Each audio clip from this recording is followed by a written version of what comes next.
You're sitting at someone else's Thanksgiving table, maybe a friend's, maybe your partner's, when their family suddenly explodes into noise and chaos over some tiny thing. You're watching it all and thinking, this is something I no longer have. It wasn't like you weren't invited. It was your own decision. Then, between the stuffing and the awkward small talk, someone turns to you and asks, "So where's your family?" You give a vague smile and say something safe, because the real answer is too heavy to explain in a few sentences. Most people don't really want to hear it. They'd rather hear, "Oh, they couldn't make it, so everyone can move on." But you're still carrying it, the weight of a choice that nobody else has to live with, a choice society quietly assumes must be your fault if they don't get the full story. Here's what usually gets misunderstood. The people who step away from their families aren't the ones who gave up easily. They're almost always the ones who tried the longest. Arrangement is one of those words that sounds cold and clinical, but the reality is anything but. It's skipping birthdays. It's seeing someone who looks like your mom at the grocery store and feeling your chest cave in for a second. It's explaining to your own kids why one side of their grandparents never shows up. It's defending a decision you've already made 1,000 times inside your own head to someone who's just met you. We live in a world that treats family like the most sacred thing. Blood is thicker than water. Family love is the purest love. So when someone walks away, the automatic thought is they must be selfish or ungrateful. But what if the story is the opposite? Think about someone, maybe it's even you, who spent their entire 20s driving 3 hours every holiday to sit at a table where they felt completely invisible.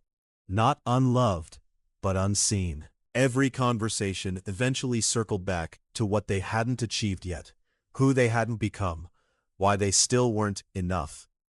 They kept going back anyway, because that's what you do when someone raised you.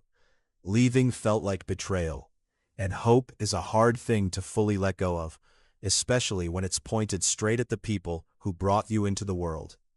Then 1 year they just didn't go, and the world didn't end. But the grief that followed, that did feel like an ending. Dr. Carl Pilmer at Cornell spent years studying family estrangement.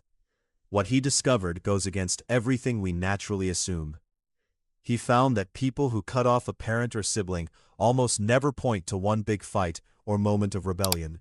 It was a long, slow collapse after years of trying, years of hoping, conversations that went nowhere, apologies that never came, the same patterns repeating.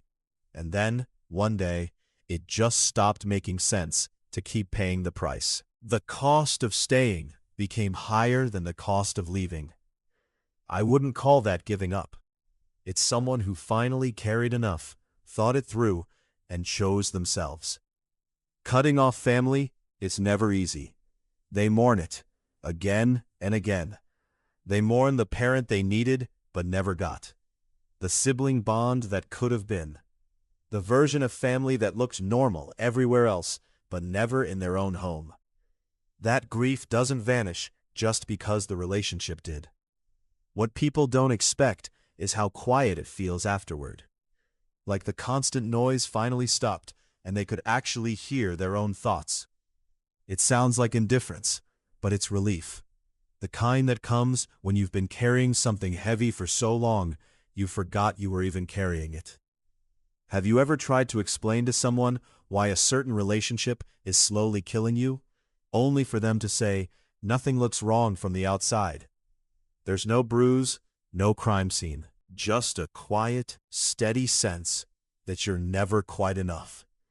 In that family, love comes with conditions. You're always failing. Your needs are an inconvenience. The real version of you is simply not welcome. Researchers call it emotional invalidation, and the pattern it creates runs deep. When the people who are supposed to make you feel safe keep dismissing what you feel, it quietly rewires how you see yourself, how safe you think it is to need anything or anyone. It's the drip, drip, drip of a leaking ceiling until the whole floor gives way. So people don't walk away from families because something suddenly explodes. It erodes over time.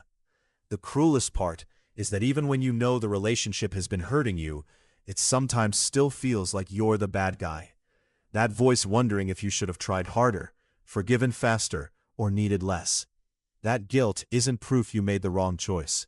It's proof you actually cared. You had love in you, and it just didn't have a safe place to land.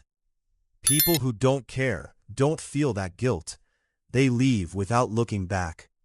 No sitting at a stranger's table wondering if you did the right thing. Guilt is a very human response. Some people eventually reach a point where they don't feel it anymore. No guilt, no grief. That makes sense too. You can only knock on one door so many times before your hand stops reaching for it.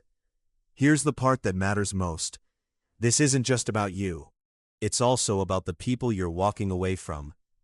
A relationship built on resentment, obligation, and performance isn't love. It's a deal. And some deals need to end before both people can actually move forward. What I want you to take away, whether you've cut someone off, someone cut you off, or you're still figuring it out in the middle of it, cutting off family isn't the easy way out, because it's choosing one kind of pain over another. And sometimes, not always, but sometimes, it's genuinely the most caring thing a person can do for themselves. And honestly, sometimes even for the people they're walking away from. Because a relationship built on resentment, obligation, and performance isn't love. It's a deal. And some deals need to end before both people can actually move forward.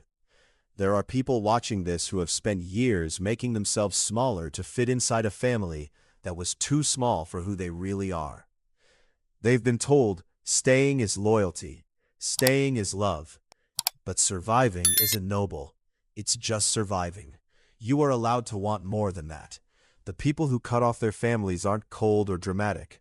They're people who loved, sometimes deeply, sometimes desperately, and eventually had to choose between that love and themselves. And they chose themselves. And that is one of the hardest, most quietly devastating things a person can do. If this genuinely resonated, not just in your head, but in that quieter place where you recognized yourself, then you're probably someone who thinks deeply about this stuff. You'll find a lot more value with my other Psychology Mind videos on the screen now. Subscribe if you haven't already.